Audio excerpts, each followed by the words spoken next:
You can use the chat functionality to introduce yourself to the others. So good morning, good afternoon, and good evening, depending on where you are. Welcome to this IMRF webinar. My name is Jaakko Heikkilä. I'm the International Program Manager at the IMRF, and I'll be hosting this webinar on safer SAR. Before we go into the agenda for the day, I just like to say a few words about the IMRF in case you are not so familiar with it, but we are an international non-governmental organization, and our job and our aim is to support search and rescue organizations throughout the world. We've been doing that for the past 100 years. So the IMRF was established, or the predecessor of IMRF was established in International Lifeboat Conference in London in 1924, so 100 years ago.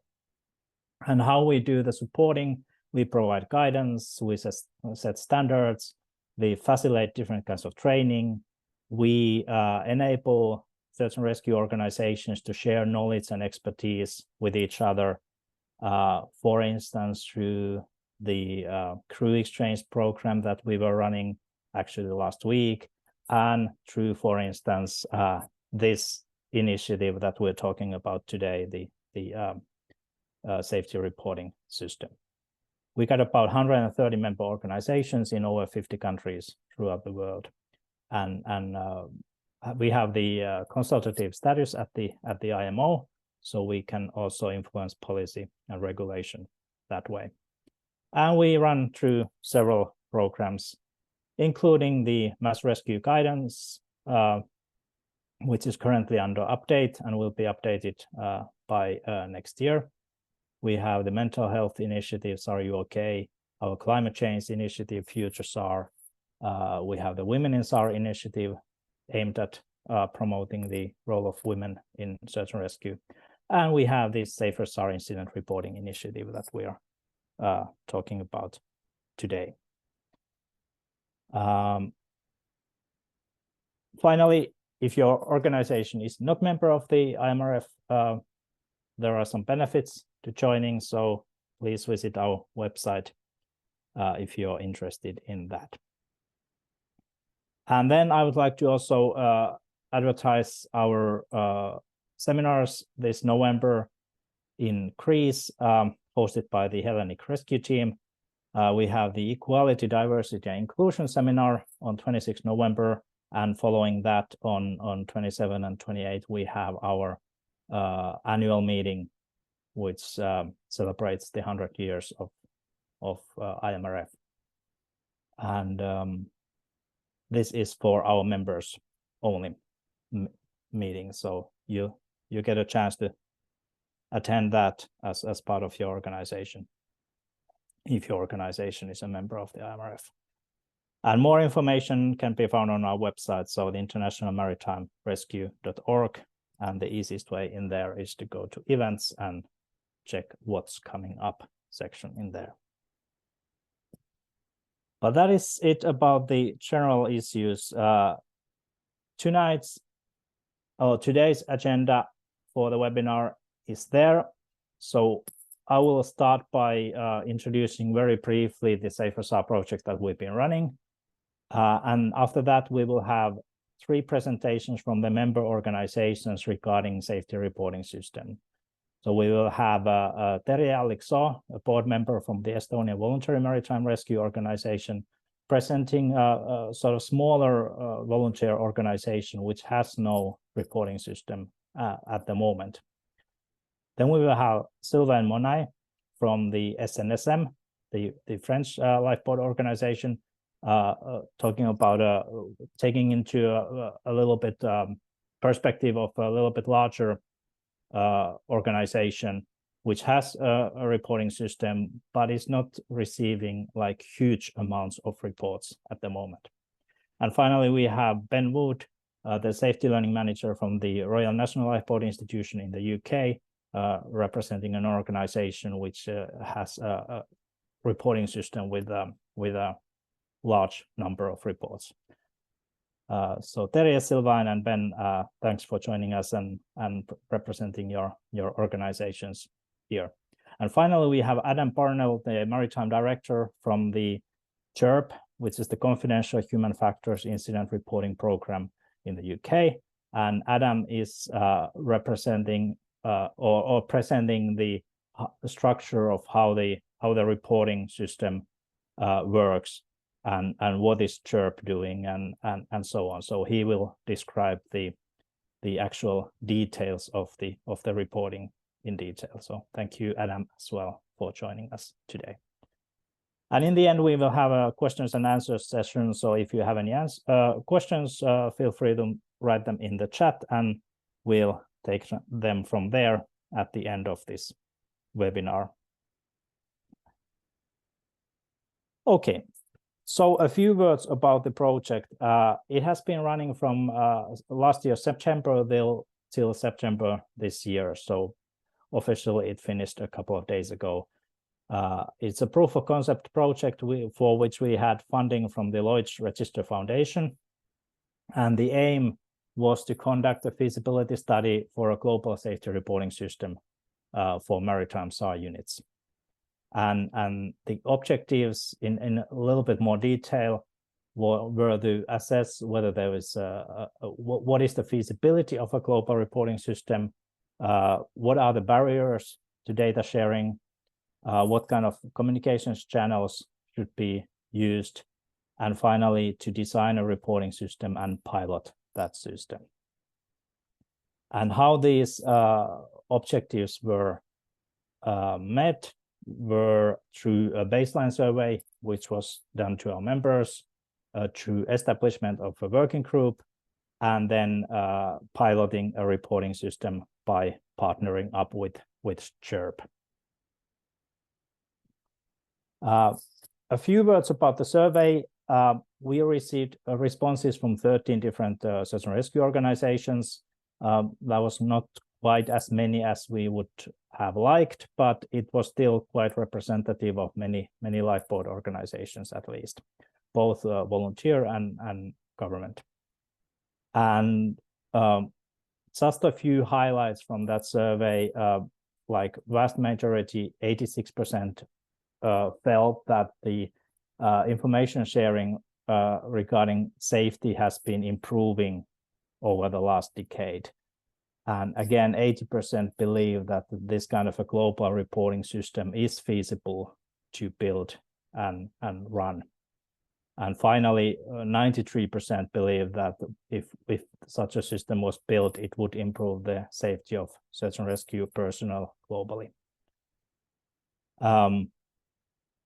As for communicating the safety messages, the most popular option there was an internet page with the searchable archives, and that's probably what will be built, but it will also be complemented by newsletters and special sessions in our seminars and conferences and so on. Key obstacles that were identified in the survey for global safety reporting included the ego of the reporter or the reporting organization, the fear for shaming the organization in which you work, the blame culture and the fear of reprisal in the case that you do report safety issues, concerns dealing with privacy, language barriers, cultural barriers, the issues of trust. In other words, what do we do with the data that we get? And of course, also because we are all humans, things like laziness in reporting, also the lack of awareness. If you don't know that you have a opportunity to report, then of course you cannot do that. So these are just some of the key obstacles that were identified in the survey. And what we do is that we try to take those into account in the system designed as much as possible. So the survey, what it suggested to us was that there is quite strong support for establishment of such a reporting system, and believe that it would work. It's possible to make it work. So it's sort of gave us some confidence to go on with the project.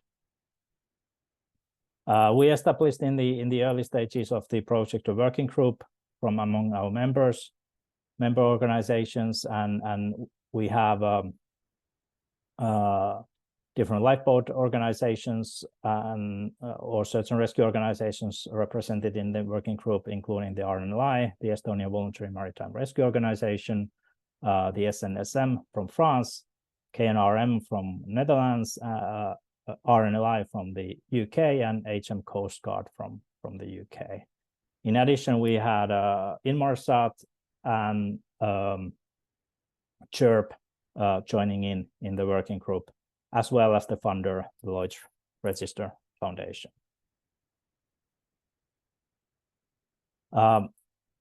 So in the pilot phase, what we did is that we partnered with CHIRP, and Adam will explain later what CHIRP is and what they do. But the basic idea is that they have been running and doing this kind of safety reporting in the maritime and aviation industries for over 20 years. So they were a very natural partner for us, and we didn't have to actually invent anything or establish anything new. They had everything set up, and we just adapted it a little bit to the search and rescue community needs. So that was a very good partnership for us, and still is. And they also their strong anonymity and data security systems that they have in place. It was also one important factor. So through that system, we were able to account for many concerns which were raised in the survey. Before I give the floor to our expert speakers, what will happen in the project after this? I'm happy that we have managed to secure 3-year funding for the continuation of the project from end of 2024 till end of 2026 from Trinity House. So we will be running the system for 3 years, developing it, developing assessment and analysis of the reports and communication of the reports and so on. And after that, we hope that we manage to establish it in such a way that we can make it a permanent system that the IMRF runs. We are going to have discussions with different organizations on how to start using the system to a wider extent in the next few months or so. We will start those discussions. We have the expert group established already because we have our working group, so there's no need to change that. And then what we'll do is that we'll start analyzing the reports and communicating the reports. That is something we need to test and fine-tune yet, but otherwise we are all set up for the next 3 years of the project. Right, that was it from me, and now I give the floor to Terje Alliksoo, who is a board member at the Estonian Voluntary Maritime Rescue Organization and also a member of the working group. So Terje, please. Hello from my side also. Thank you, Jaakko. Yes, we are from Estonia, a small country with a small organization. In Estonia, we have approximately 1.3 million of people, so you might compare that how big is your country. So this is the one thing that we are now presenting is we don't have any kind of reporting system yet, but I will talk about it. But about our organization, we have the different kind of maritime rescue units all over the Estonia. including lakes. And as you see that we are part of European Union border, we have also units in the Lake of Peipsi, which is like border lake for us. But what about our organization or our system? We have over 700 volunteers and over 40 different units all over Estonia, as you see it on the map. And almost 90% of our funding in our organization of the units is coming from the government. So this is something which is a little bit different from very big organization like RNLI or IMRF, but we are supported from the government, and this is one way how we can manage to be alive. And our main biggest cooperation partners on the sea are Police and Border Guard Board and also Estonian Rescue Board on the lakes. And what is different a little bit also for us is that all those over 40 units in Estonia are independent. So we as a representative organization, we are only the voice of the units, and they are all independent and all funded separately. So we need to keep in mind that they have their own responsibilities, their own approach to the finances, their own approach to the systems, and everybody doing their best as they know how to do. But what about reporting? We at the moment report only about the shouts to our Joint Rescue Coordination Center and Police and Border Guard. So it means that we give the reports about the shouts when we are outside, and they are like quite laconic reports that what happened, what was done, and if there was some kind of accident during the shout, then it will be reported to a GRCC or to Police and Border Guard. But we don't have any kind of reporting system about incidents, near misses or harassments outside from the shouts. So it's the problem that actually we don't know what is going on in other units, and we don't collect the information, and we don't save the information today. So what I can say that what I have seen already during this project, that this is one thing what can be achieved in Estonia, that we can share technologies and learn from others, also not from Estonia, but from other countries. So we don't need to get everything done by self, that we need to make all the faults by ourselves. So as I said, that all our units are independent, there is kind of lack of information moving also between the units. And we have usually like 1 or 2 meetings during the year, which is common, but everything else is depending that how much we know other units and how we communicate with them. Also, what can benefit about this reporting is if we see that there has been some problems in other units in other countries, we can check our own safety, that how we are doing this or that at the moment, what are the obstacles for us at the moment, what are the everyday practices for us.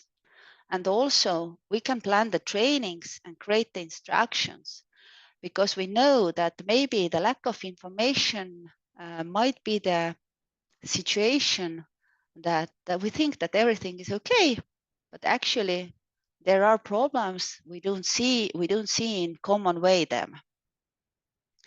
what are the problems might be, what we see already, and what might be in the future also for us in this reporting, is that as all our crews are volunteers, they have their daily work, they have their families, their hobbies.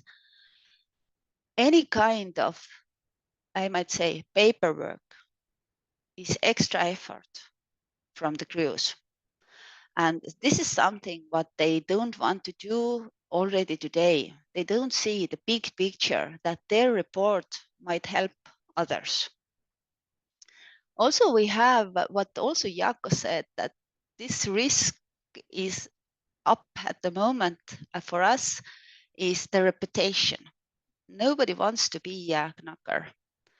And this is something which comes from our culture, from our past, that if you go and say something that somebody has behaved the wrong way, or there happened something, maybe they don't like you anymore. Maybe they look you in different way. Maybe they don't trust you anymore. So this is a big problem what we need to deal with, that people are like more ready to report actually what has happened. The other thing which is coming also from our culture is, nothing really happened. The small piece what just broke, or, oh, he said bad way for me, but okay, I can survive it. Nothing really happened. We don't realize that this nothing really happened today might be a big disaster tomorrow. So it's a culture of behavior of our people. And there is also quite big influence for us is old-timers versus newcomers. As Estonian Voluntary Maritime Rescue Organization, and most of our units has been founded in 2010. Yes, we are already we have 15 years almost, but still there are people who has been in front of the organizations or the units from the beginning. And they say that, but this is everyday life. We have used to it.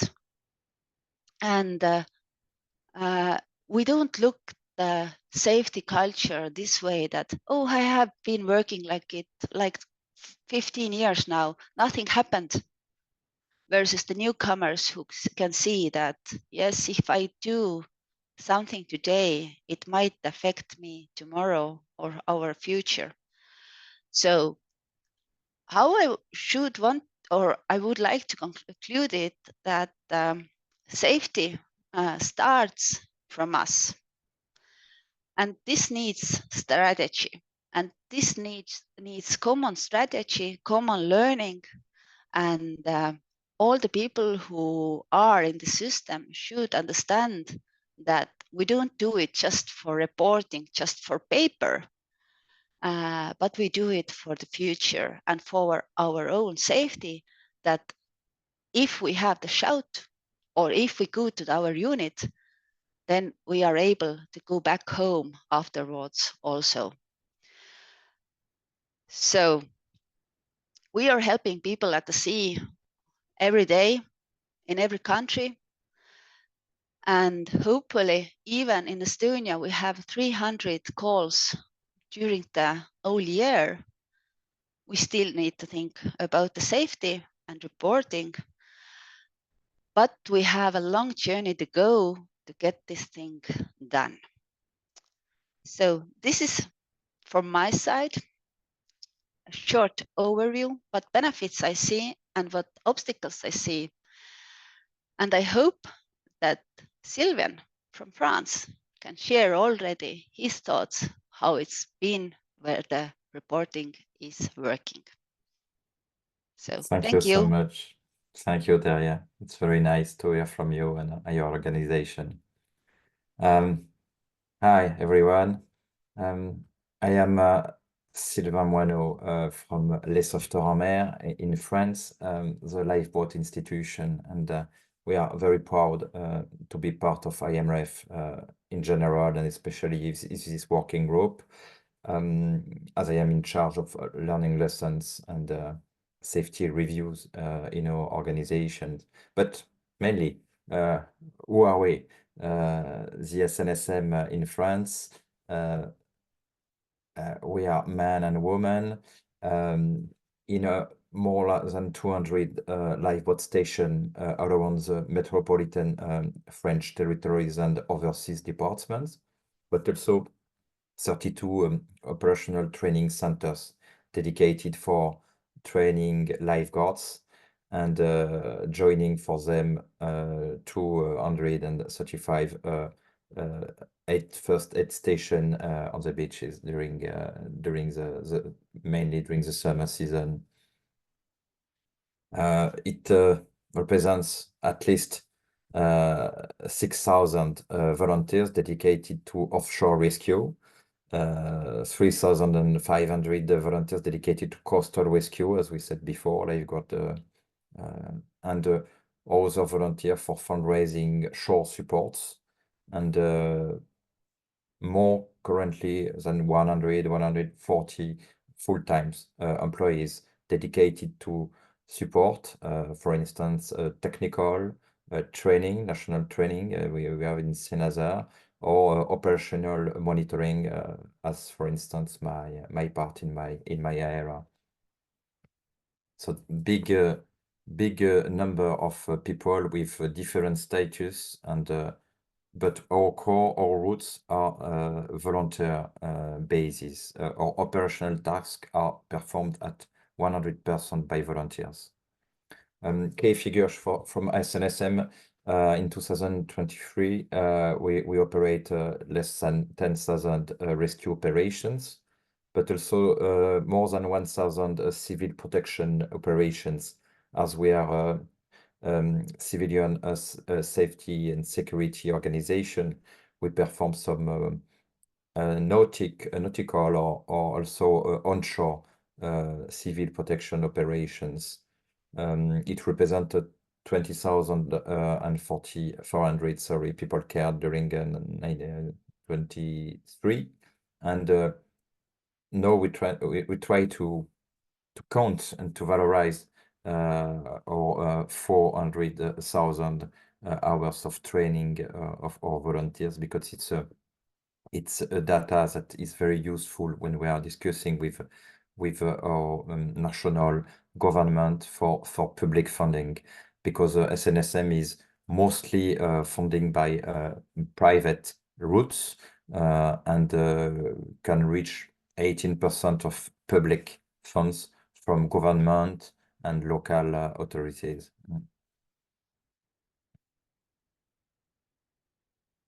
For the learning lesson situation in our organizations, on the last 12 running months, we had been notified with 32 reports. So you see, it's not a huge number if we connect that to the number of our operations, of the number of our operational volunteers. So that means we are at the very beginning of the process, because we suppose that this number of operation can raise a huge amount of reports if we talk about incidents, and also near miss report. In that 32 reports, 80% of them were accidents, not incident, not near miss, with no fatal injury by chance, but 8 of them were had bodily consequences, and one was very serious injured rescue diver during a rescue diving training exercise. As in France, some of our volunteers are also a rescue diver. Most of them were grounding with a technical issue on hull and shaft related. But the main occurrence for me is that we are we have a lack of near-miss reports. Now we try to hunt more and more the near-miss reports in order to avoid incident or accident, and to try to have a preventions process and not only corrective actions. The process in SNSM is quite classic for all of you involved on ISM or other type of safety management system. We are collecting the information from the local crew involved in an accident or an incident. There is a support from the local and regional management and authorities after the accident or even after a near miss. It's provided in a dedicated mailbox we created 3 years ago. That is, the name is RETEX. That means sharing the return of experience at snsm.org. And after, when the first data are coming, we performing a contact as soon as possible with the involved crew to collect the first analysis, the first feedback. And after, few weeks after, but sometimes few months after, this accident analysis is proceed in a trimestrial safety meeting involving all the operational departments of the SNSM, technical, equipment and purchase, national training and educations, and operational staff also of the SNSM.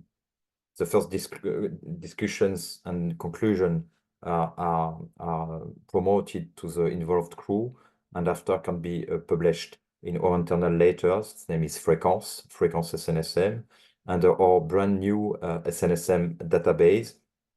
That is a common web pages for sharing data with our volunteer, not only for sharing lessons and learning lessons, but my part is to have a dedicated space in this web pages for learning lessons and safety review.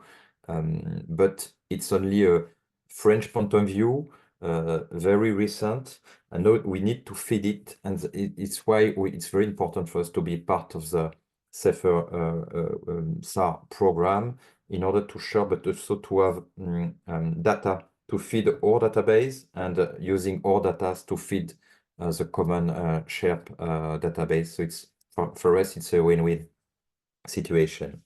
And after this analysis published as something like a safety information, a safety notice, we take also corrective actions. Sometimes we are updating the content of our national training course.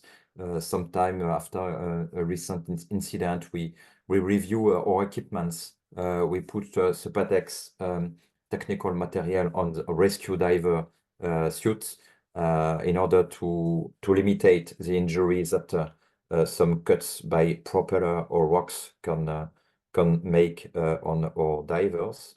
But sometimes we also change the model of our safety lines we use on board the lifeboats after the cut of one lifeline during an operations. It can be also updating or refreshing our operational guidelines if we need, and we face the fact that they are not in accordance with the current and modern practices. For instance, after a big drama and some other incident we faced during towing operations, we refreshed our towing recommendations. This safety informations you can see on the slide is promoted in our internal safety review, Fréquence SNSM, and on the right you can see, sorry, it's in French, a safety letter in an article on this internal communication.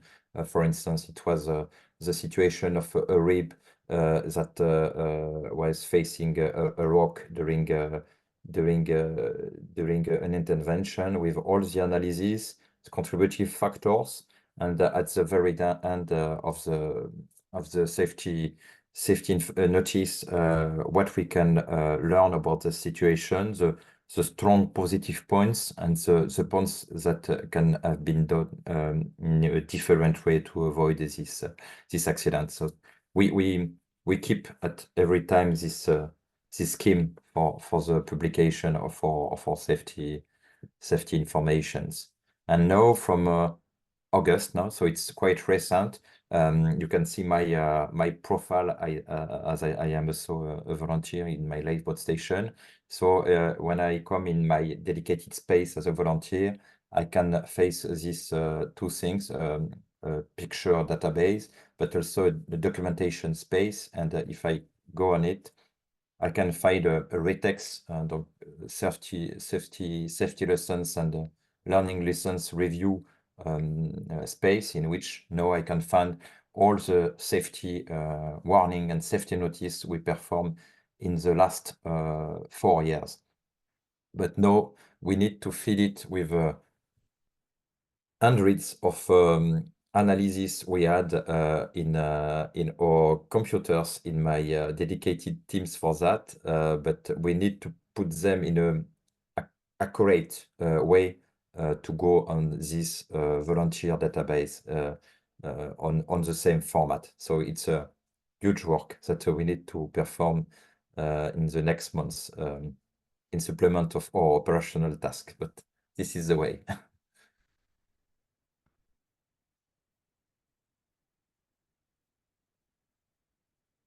We also try to promote our information not only by written documentation, but during our national training sessions. We are training in Saint-Nazaire National Training Center or Coxswain, or future Coxswains. So during these main courses, we try to have some minutes of discussion with them about learning lessons, how to prevent risky situations, and how to react in case of accident, but also in case of incident or near miss.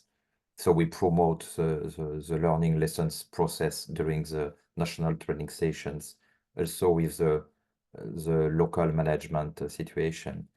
Also during our general and local assemblies, it's a nice moment to have few minutes to talk about and to promote our process, because as you see, this process is quite recent. It's some years ago only, and for some developments, it's only a few months ago. So we are at the very beginning of the launch. The rocket has been launched. Now we need to maintain the course, the speed, and to involve in this space. It's useful, obviously, to update our education courses and booklets. We talk about that, for instance, the towing booklets have been updated recently, but also the rescue swimmer training course, for instance, because we face accidents or incidents when rescue swimmers go on the water. So we updated and refreshed our policies on the way rescue swimmers and rescue divers enter the water from the lifeboat. Sometimes we need to improve or modify our equipments, and we talk about our safety lines, or helmets, or diver immersion suit, and to refresh our personal policy with a current way of thinking in SNSM, especially after Les Abdolon drama in 2019, is to save and to come back. Our challenges, in 3 words, to promote this process internally in the SNSM. It's why we are very happy to open our minds to international way of thinking about that, because it's very useful to show to our volunteers in France that these subjects are not narrow-minded subjects, but are international way of thinking subjects. So it's very nice for us to can use tools and information from IMRF and other members and bodies on this subject. To inform, because the more we inform our volunteers, the best the safety reports are. and to follow up our actions, not only to stay at the step of the analysis, but to go through very concrete and material corrective actions for the safety of our operations. So that means, oh, sorry, I missed one. So that means to have more and more reports, more and more near miss, and a more efficient analysis process, because I hope to reduce the current times between the event report and the publication of the first analysis conclusion and the safety report. Now, this is my main goal. So I would like to say to all of you a big thank you for listening to me. And I'm very happy to introduce my friend Ben Hood, the safety license and safety manager in the operation of RNLI. Thank you, Ben. Thank you very much, Sylvain. Thank you. Hello, everyone. My name's Ben. I'm the safety learning manager in the RNLI. There we go. Yeah, so Ben, safety learning manager, RNLI, and I'm going to speak for a little while on how safety occurrence reporting works in the RNLI, why it's important to us, how we manage it, and then how do we use that information that people share with us. So that's what I'm going to cover off. Just a little bit about the RNLI itself. For those of you who don't know, the RNLI is a life-saving charity. It operates around the coasts of the United Kingdom and Ireland, up to 100 nautical miles offshore. It's built on a volunteer model. 97% of frontline lifesavers are volunteers. 5,700 volunteer lifeboat crew, about 4,000 volunteer shore crew, and 98 volunteer lifeguards, and thousands behind the scenes of fundraisers as well. 238 lifeboat stations, and something like 441 lifeboats across the fleet, and that's the larger all-weather lifeboats and the smaller inshore lifeboats as well. Just some statistics for you from 2023. So 355 lives saved. So that's just under one a day across the year. And similar stats to Sylvain's SNSM. 9,192 lifeboat launches, coming to the aid of just under 31,000 people, and a lot of time spent at sea. Okay, so we're here to talk about reporting, and Jaakko covered this in his presentation, where we spoke about the key obstacles.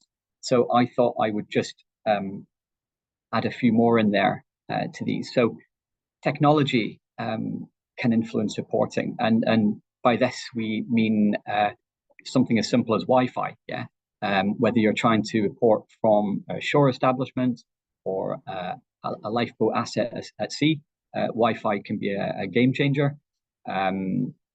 Also, the solution that you use, the online form, the complexity of the form. Do we make it easy for people? The number of drop downs, free text, these kind of things here. So that's the technological aspects.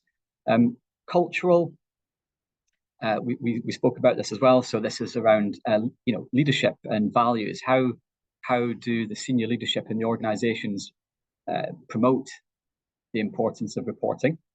And also, I think Terje spoke about it as well, that you can have that almost that legacy of, well, I've reported something in the past, nothing's been done about it, so what's the point, kind of thing. So these kind of can inhibit the levels of reporting. Organizational, the thinking behind this was more about the organizational structure. So say, for example, in a lifeboat station, with the design and how you put people in place, you could have lots of people wanting to report, but then one person may be in charge of reporting, and they could in effect, determine what then gets submitted. So you almost have that kind of gatekeeper or kind of bottleneck happening. So that's something to be aware of. And then psychological, again, we spoke about that kind of fear of reprisal. And I think I saw somebody in the chat write something about psychological safety, which again, this could be a potential indicator of low levels of psychological safety if people aren't reporting because they're afraid of how that report will be used and if they're going to be punished. And then subjectivity at the end, one crew at a station may feel that this incident went fine and that there was nothing to report, whereas another crew perhaps may have a lower risk appetite and tolerance, and therefore they want to report something. So there's just a few more just to consider on reporting. So like the RNLI, like other organizations, we're on a journey to become a learning organization, and it starts with reporting, right? Because if people don't share that information, that's going to affect that right from the get-go. So what do we want?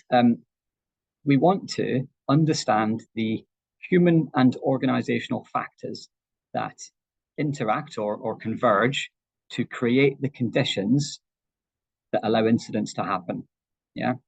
Now, the incident solution you have, whether it's paper or an online technological solution, these have an important part to play as well, because in their design, they can help tease out this kind of information, these factors from the person reporting. And we can also, behind the scenes, use credible human factors-based taxonomies to identify or to better identify these kind of what's called performance influencing factors. Yeah, so this is really important.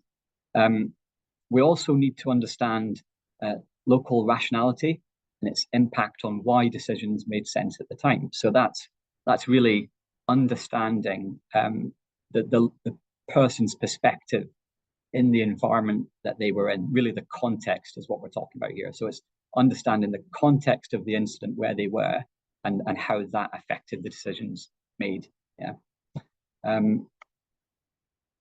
From this information, that helps us to develop and implement recommendations to address those identified vulnerabilities and prevent their recurrence. So we produce recommendations from our safety learning reviews, what some may call investigations, we call them safety learning reviews, and typically, we may have something like 4 or 5 recommendations from each incident to put in place. And then the last part, which is probably the most important part, really, is to facilitate the learning through storytelling to help others gain insights from the experience of those involved. Okay. Some more numbers to share with you. So again, the request or the ask from me was to talk about sort of large numbers of reporting. We have in 2023 3,861 reported safety occurrences. Out of those, 2,355 were of a proactive nature. So we our terminology for those, we split them into 2. So we have what's called hazard observations, and then we have near misses as well. So that's quite healthy.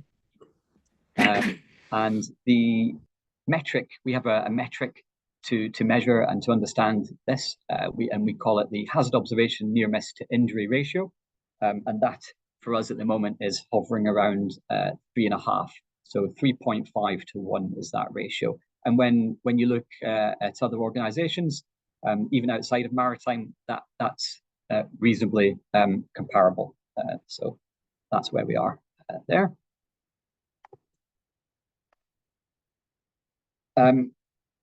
When people take the time to report an incident, it's an investment by them, whether they're full-time staff or volunteers. Yeah. So I think it's really important how we engage back and how we respond, that really matters. Yeah. So we aim, or we do respond. We initiate a response to these reports 95% of the time within 7 days. We also, once somebody has submitted an occurrence report, if we initiate a safety learning review from this, at the core of what we do, we have the human and organizational performance principles. And this is, some of you might have heard of Todd Conklin, the kind of contemporary safety thinker. And some of these principles are, recognizing that people make mistakes, blame fixes nothing, context drives behavior, and learning is vital. So that's what we try and use to drive up that engagement and to get the buy-in from people who report these incidents. Yeah. And again, the other part to that approach, aside from the HOT principles, is to have good conversations and discussion with those involved. So those closest to the work, they understand it. They understand the context and that local rationality that I mentioned just before.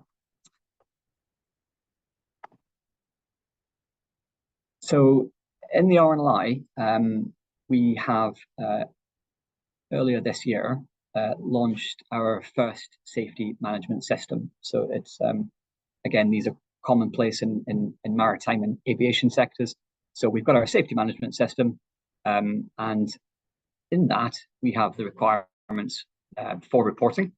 There's guidance in there, and we also have dedicated standard operating procedures, SOPs, to help staff and volunteers and crew and fundraisers submit occurrence reports. Our solution is at the moment is an online solution, which is how we manage it. These occurrences, the reports, once they're populated online, they're submitted to their line manager, who will respond to these and triage them as well. We offer immediate support by our Central Operations and Information Room, it's the CHIRP. We share occurrences daily, so these notable incidents, not all of them, but the notable ones, we share on a Watchkeeper report that's pushed around the organization. And we provide some follow-up locally by specialists. So that could be dedicated regional safety leads that we have. Members of the regional leadership team could respond to that. And we've also got specialist central teams that can be deployed to a location as well. So, for example, specialist launch and recovery teams, or plant and machinery trainers as well.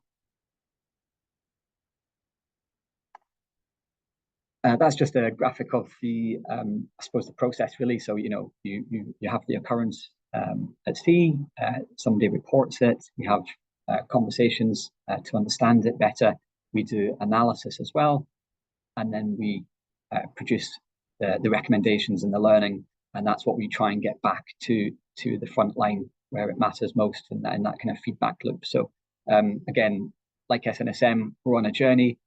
It's not perfect, but we're making some good progress on that. What does it look like? We spoke about recommendations, but they affect in terms of sort of visibility, not many people. But what we do try and do is produce content, and the example that you can see there is our quarterly internal magazine called Safety Digest. That's always, people look forward to it. It's well received, and that's available in hard copy, and we share it online as well. And it contains lots of information around safety, but we also have incidents in there as well. So some incidents that have occurred, and we're getting to a place now where the volunteers, those involved, feel comfortable sharing their story, because we spoke about the importance of helping others, right? So the experiences that they've gone through, by talking about it and sharing it, that will help others in the future. So Safety Digest is one thing we have. And these safety learning summaries, these are quite new. We've just started a few months ago producing these. They're essentially one pagers, so quite short content. They're anonymized, but again, it's where we've had serious incidents. So the two examples there, there was a serious head injury to one of our lifeguards who was operating an inshore rescue boat and went over the side, went underneath the boat, and his head came into contact with the propeller guard surrounding the outboard motor. So that was a serious injury there. And we also had another one, which was the sinking of a fishing vessel under tow, whilst under tow by a lifeboat. So these safety learning summaries, we produce them more or less every 2 weeks. They're pushed out on our intranet. They're interactive in that you can click on the links, and this will take you into our safety management system. It could take you to publications, policies, SOPs. So that's quite useful. There's a short narrative which gives you some information about the incident itself and the key learnings. Yeah, so key safety learnings from those incidents. So what people have taken the time to report, and through the course of carrying out a safety learning review, we can then that culminates really in what do we want to see differently out at sea on the coast. Yeah. So there's normally around 4 or 5 bullet points about what do we want to happen differently, essentially. Yeah. And then there's another part there which is additional safety guidance for, not specifically relating to that incident, but it's useful to share. So key safety learnings and additional safety guidance, and to help reinforce those hot principles that I was talking about. At the bottom there, we try and pick the most relevant one to that incident, and again, it's providing the content and that link into the safety management system so people can read it.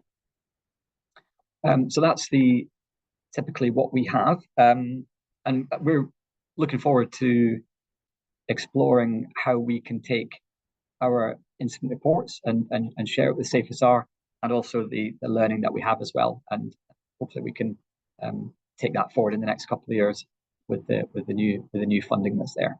So thank you very much. I'll now hand you over to Adam from CHIRP, who will take us to the end. Thank you.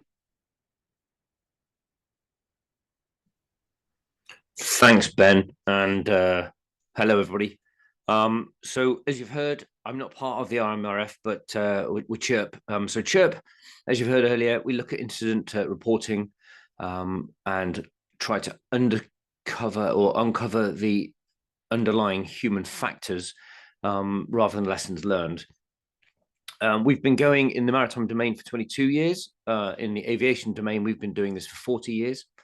And so we're well versed at this. We're confidential, as the name says on the tin. We're independent, we're impartial, and we have adopted from the get-go the aviation culture's or just safety sort of culture. Okay, so when I was approached by the IMRF, they came through these set of challenges which I've just listed there to try and say, how do we help share lessons across our members in a way that does not point fingers. We have an organization that because it's a federation, we don't want a single system that connects everybody together. Normally, because IT systems trying to do that, exceptionally difficult to do, very complicated, very costly, very time consuming. So they said, what could you do to help us share knowledge, but without physically connecting people together? And by the way, we don't want any duplication if people already have an existing reporting system, but we do want to provide a reporting system for those that don't have one. And it has to be accessible at all levels. So that's from the top of the organization down to the bottom. And also, because it's a pilot scheme at the moment, we need it to be flexible. And ideally, if you can you make it free as well? Which I said, yep, we can do all of those things. So what we've come up with is sort of system of systems approach. So if you could just take me to the next slide, please.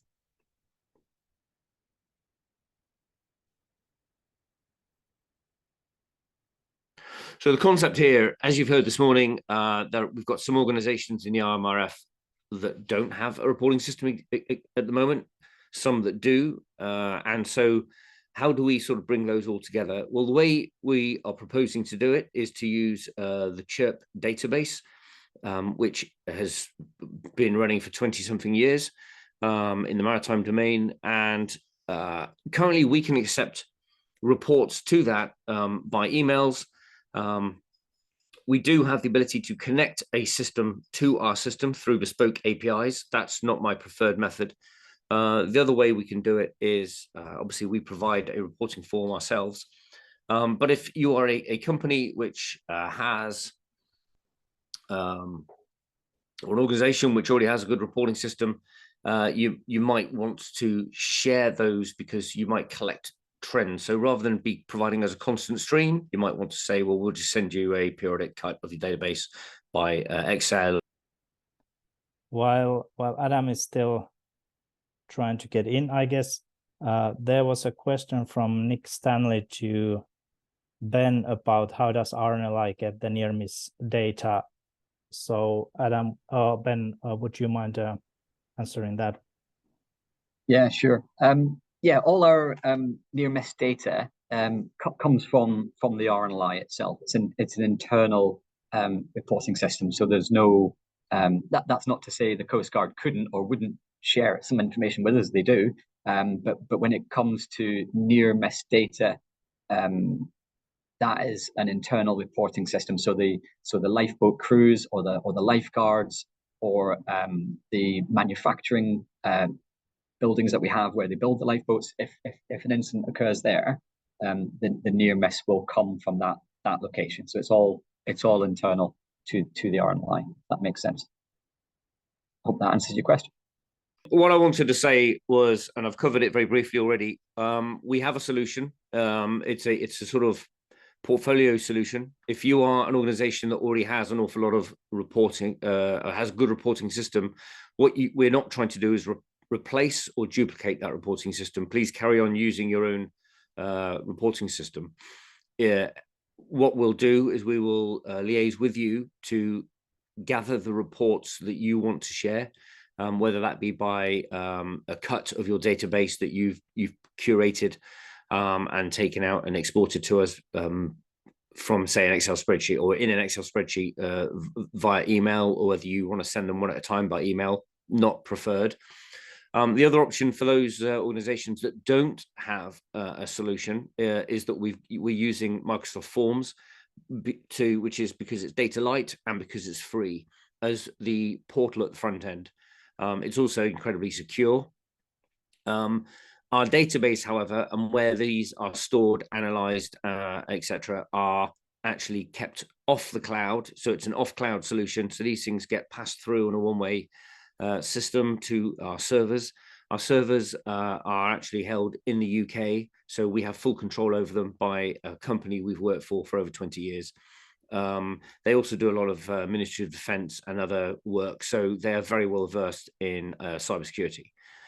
So in terms of the actual solution that we're suggesting here, it's actually a very good one in terms of cybersecurity. And to reassure people, in over 40 years of CHIRP's operation, initially in the aviation, but now in the maritime domain, we've never once had a breach of security, which is probably something that most politicians can't actually say. So we're quite pleased with that.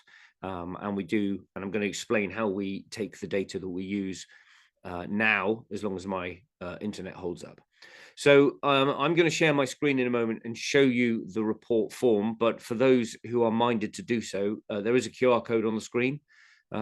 Please either click on that or the link that's there, and then I will show you, and you can actually in real time, if you want to, go through this report.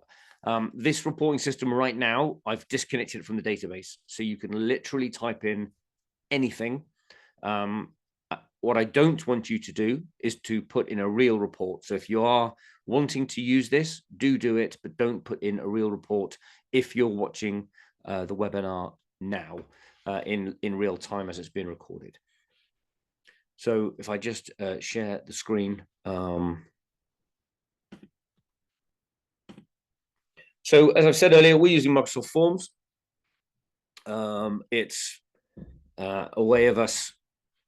It's exceptionally flexible. For many of you will have used this before. You can build a form, you can gather questions. The great thing about it is, as we go through the pilot, if we realize that this forms isn't actually asking the right questions, or it doesn't have the right drop-down menus, or something is not right, we can change it in literally 5 minutes. In the time it takes me to change something and refresh it, it's done, it's out there. We don't have to go back to coders and get them to do all this sort of stuff in a slow way of doing it. The other good thing about using forms is we can collect in a number of different ways. So you've seen the QR code. If you wanted a button put it into your website, we can give you the code. It literally just takes you to this. So it's super flexible, really works for what we're trying to do. So I'm just going to copy that link, and assuming that my internet doesn't die, I'm going to just pull this across and type it in here. And that should now open it up. Great, it does. That now opens it up as a user. So I'm just going to walk you through this as a user. So when you see it, you get the report form. The first thing here is all about GDPR. You'll notice as you go through, some of these questions have got a little star next to them. They're mandated. The ones that don't have a star, you don't have to fill in, although clearly the more detail you provide to us, the better.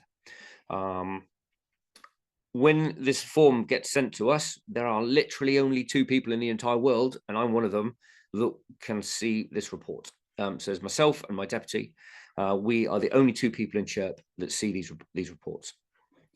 When we ask your name, as we said there, because we might need to reach back to you, and it's always nicer to be able to call you by name. And that really is the only reason we need it, so that we know who we're talking to. Once we have gathered the information we need from you, and I'll show you my database in a minute, you'll notice that in the database, it doesn't even hold the name and the email. So once something's been cut into the database, thereafter, we can't contact you, which is good, because it means that even if we were taken to court and somebody said, tell me who sent me this report, we literally can't, because we don't have that information. So as you can see there, as I said, I can enter any old rubbish. So I'll just type something in. That's my name and my email, random things. So if I do that, and then we ask you if you want us to reach back. For those of you who only want to send us a report and be done, and that's it, then you click no. You will get an email from us to say, thank you, we've got your report, but thereafter you won't hear from us again. We hope that you will click yes, because that way, if we need to come back to you to get clarification or more details, then we can. We do need to know what your organization is, because what we're going to do here is we will build up trend data, and I think that will be useful for the IMRF to be able to understand if there are particular issues, or if there are particular learnings that one organization is coming up with, then they can be championed and said, hey, you know, we're getting some really good stuff here. Or you know, if you don't want to put that in, you can actually just put not applicable. I mean, there's no data validation here, so you can if you don't want to put something in, you just let me know. It's useful for us to understand the organization, the country that you're in, again for statistics, because these reports will be benchmarked against every other report that we receive, and we receive hundreds of reports a year. So it does help us to understand if there's an issue where we might want to go back to the flag state. So we advocate for organizations and individuals. So if you have an issue that you've raised through here and we've contacted you and said, we think your flag state should know about this, your regulators are, and we'll always ask you permission, are you happy for us to reach back? We will go back to the applicable flag state to actually say, we believe that you have an issue, or did you realize that one of your regulations has this inadvertent outcome that you probably didn't want? And so that helps us. Again, statistical purposes only. I'm just going to put my own in. right now.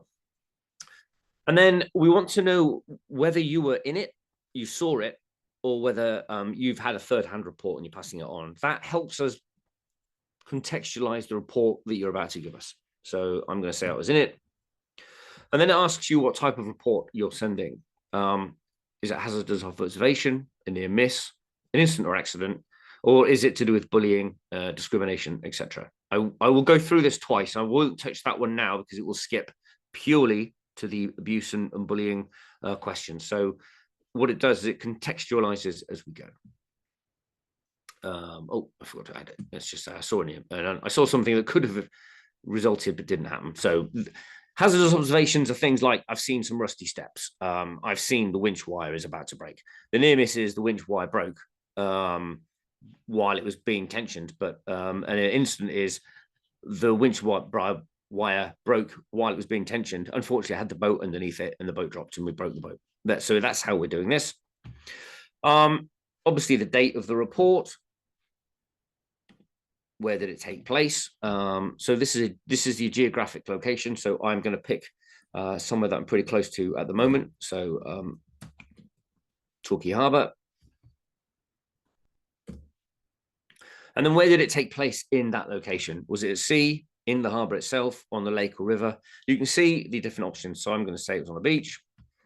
And then activities. What was going on? Now we're not talking about what this report isn't about. The shouts you attend, it's about your staff. So so I'm going to say that we were conducting an exercise, and what we're doing, we were exercising helicopter operations. What type of vessel was involved? Well, obviously it's a helicopter. And then report narrative. So it happened during the day. What was my role? My role was, I don't know, I could say I was the supervisor. Tell us what happened. You can put in any old narrative. I'm not going to do anything now. What was the consequence? I can say, I don't know, pick one of these. Doesn't really matter. I've said it's hazardous observation, so nothing terrible happened. So none, it's an observation. What was the cause? I'm going to say winch wire rusty. You can see I'm making this up. Was there any loss of life? I'm going to say no, but and it jumps to straight, was anybody injured? But if I had ticked yes, it does then ask you about the number of fatalities. So I'm going to say no. Was there anybody injured? No. But again, if I clicked yes, it asks you about the people. Was there any damage? No. Was there any environmental consequence? No. Next. Were the weather factors contributory factor? If something happened because of the bad weather, you click onto this, it then asks you about visibility, sea state, wind speed, etc., etc. But just for timeliness, I'm not going to do that now. And then what are you looking for? Is this there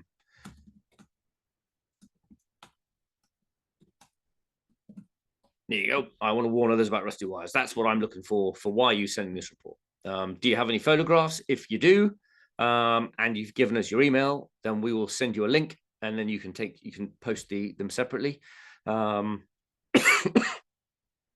we are working on whether you can upload directly into this form at the moment. So I'm going to say no, I don't, and yes, I am happy that we're going to save the details temporarily, and that we can share the issues surrounding the actual incident, but not the individual's personally identifying information. And then when you've done that, and because this is a pilot, we've stuck this extra question in: how easy was it to complete? Well, clearly, because I wrote it, I think it was great. You'll have your own opinion, and then you submit it. No,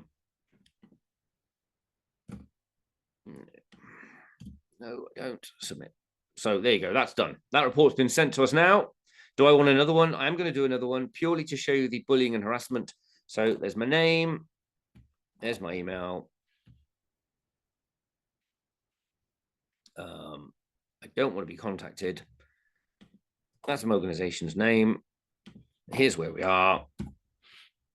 I was directly involved, and I'm reporting abuse and harassment. So if you're doing one of those, and it's you're telling me, you're telling us, was it a single event or is it a repeated event ongoing? So single event, when did it happen? Today. Where did it take place?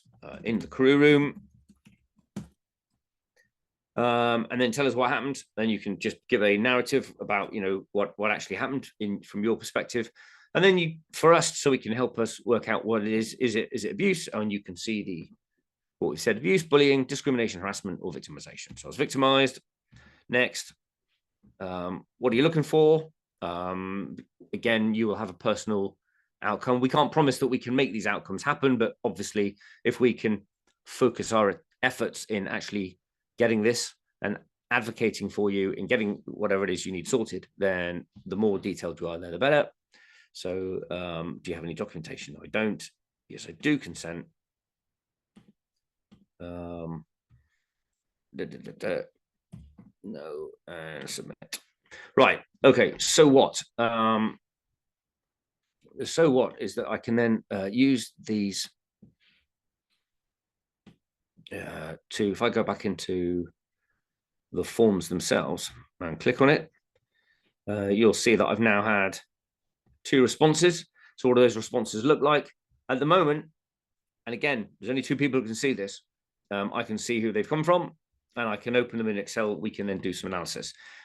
What we're hoping to share with the IMRF, as you can see here, will be, as we get further down, things about the details. So it'll be the trend details. And that will be done in terms of like what's happening, where and when. More importantly, certainly from my perspective, is that this then goes into our database. Our database has lots of reports. I'm just going to make a new report just to show you how it gets stored. If I show you this report, you'll see that on this page, there are no personal details. So there's mine, because I'm the owner within CHIRP of who's handling this report. So I've put myself down to report it. It defaults to me. And so we get the narrative, we do all that sort of thing. If we need to reach back to you, we will keep a list of the correspondence, because that always helps us. But then we'll analyze that report using our taxonomy. We do use the deadly dozen, and we publish against the deadly dozen because it's easy to understand and it's easily translatable. But in terms of how we actually do it, we've got 140, I think, 2 different things that we look at. So we will analyze that report to the best of our ability. Bear in mind, they're anecdotal, not forensic in most cases. So we will then be able ourselves to run trend analysis based on what are the issues that's happened and why. Right. What's the so what of all of that? The so what is that we then publish those on a curated version, and this is what will be on our website. If you go back, when we publish reports, they're all disidentified. This is live. You can see this now. There are none in here about search and rescue, but we will publish individual reports. And I'm just going to show you one just so you can see what they look like. And they are like the ones that you just saw Ben talk about, the 1-page alerts. We also can, we also make a bunch of, where are we? Let's go back. Too far. Newsletters, and the newsletters that we publish, we do it in different blocks. As you see at the moment, I don't have search and rescue here, but we'll have a search and rescue category once we've got enough reports and we start publishing search and rescue newsletters. The newsletters we publish initially will be in English only, but we can translate these into other languages. So to give you an example, we're still dealing with it. I can do reports in a number of languages, but I need to know what those languages are, and we will translate those for you. Hopefully that will give you an understanding. I think in the slides that were shared earlier, you did see 2 options. One was Arabic, one was Chinese. That's not to say that we're going to do them for you in Chinese and Arabic. We can do if you want them to be, but actually it's to show you that we do have the ability to get translations done. The translations ordinarily are done by people, not by computer, and anybody that's used to our reporting system will know that by the time something has been published, we don't mention the country, the place, we don't mention people. We do mention times of day if it's applicable. We don't mention when it happens, so we don't give dates out, we don't give places. And we do that deliberately because it's not about pointing to the who was involved in an accident. It's all about pointing to the how an accident occurred and what was it that led up to that accident, with a view to making sure that, one, people are aware that these incidents occur, two, that we've identified what the underlying issues are so they can be addressed, and three, we use these as an evidence base against with the trends that you've seen there to go back to the IMO, flag states, P&I clubs, whoever it is we need to go back to actually advocate and say, look, we believe that there are issues here that needs to be changed. That was a 100-mile-an-hour gallop through. I am available. Please do reach out, adam.parnell@chirp.co.uk if you want further information. I can put together a film or a video or whatever you want to show people how to fill these reports in, if that helps. But as I say, I know I've majored on the form. The form is there if you don't have one. It's not meant to replace the forms you're already using if your system already works. I don't want duplication. We know that people don't want to report twice. Most people don't always really want to report once, frankly. But we do exist primarily to be the reporting portal for people, even if you have one, but they feel unsafe about using it. Normally that's because they are worried about being ridiculed, rejected, some form of reprisals, because, you know, it's very hard to make a report about your line manager if the first person that reads that report is your line manager. So in that case, use the form that we've provided, even if you have one. We're not here for labor disputes. This is very safety focused. And again, it's all about the search and rescue crews, not the people to whom you're responding. Hopefully that's an outline. If you do have a reporting system, if you do want to contribute your reports from your reporting system, get in contact with me and we will work out how we get them from you to us in a secure GDPR type way. You've seen where they go. We don't collect people's personal details. We've got no need to. It's not about the individual. Thanks very much. Thank you, Adam, very much. And if I may add one thing is that how we have discussed about the process is that the CHIRP will do the human factors analysis of those reports, which they are an expert in. And then our expert group, the working group, will be adding the search and rescue component to do that analysis. So if we need to formulate safety messages, especially to search and rescue sector based on those, then we'll be adding that, and CHIRP will be communicating about those, and we will be communicating about those to our members. So the wider we spread the information, the better, of course. Yep. And as Adam mentioned, you can contact him directly if you want to discuss how to integrate your systems with the CHIRP system. But you can also contact me or Caroline at the IMRF, and we will then be in contact with CHIRP. So if you're interested, or if this sort of resonates in your organization, please do get in touch with us, and we can discuss how we can include your organization within the system. There was, I'm very conscious of the time. There was one question to Adam from Schalk from Marine Traffic, that would it be beneficial and possible to add AIS data, especially if there was an incident with a vessel, to see the past track and a playback. Maybe Adam, you can answer that, and I guess after that we'll wrap up, unless there are urgent questions. Yeah, because... so that's a really good question from Schalk. Yeah, absolutely, it would be beneficial if it's applicable. And what I'll do is I'm just going to put my email address in the chat so that people can see it. Schalk, if you want to reach out, we can have a chat about how that might be provided, and then and how we can certainly store it. The utility of it would be obviously good if it's about an elision or a collision.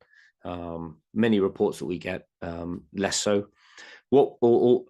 of course, we're not the accident investigation branch, so we're not trying to point the finger at, well, but it might be useful looking at AIS to work out whether there was a collision regulation that was missed or misapplied. Not to point the finger, but to understand better, okay, if we know it was a misapplied rule, what was it that led to the officer of the watch or the helmsman making that decision? Because it's about trying to get into the mind of the person. But we don't just look at the mental, we don't just look at the physiological, we do look at the personal and the physical safety aspects as well. So, and latent factors such as design. So, you know, we are a great tool for people who, let's say you've got a rib and, you know, the design of the rib is just the design of the rib. And you think, every time I get into this rib, I trip up and I twist my ankle on that spot. You know, but there's no point complaining to anybody because the rib is the rib. Well, that's not actually the case.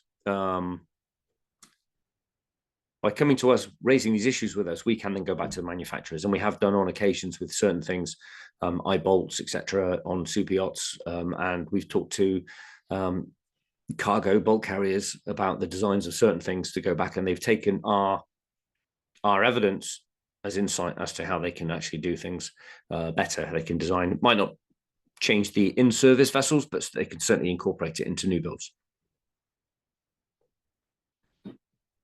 Thank you, Adam. No, thanks, Jaakko. And thank you, Silva, and thank you, Terje. Thank you, Ben, for excellent presentations. We are 6 minutes over time, so need to cut off here. But there was a point about partnerships, so we will be developing this in partnership with our member organizations. So please do get in touch with us if you're interested in participating in the program. Thank you very much, and thank you everyone for attending. And the recording will be shared at the IMRF website in the near future. Thanks very much.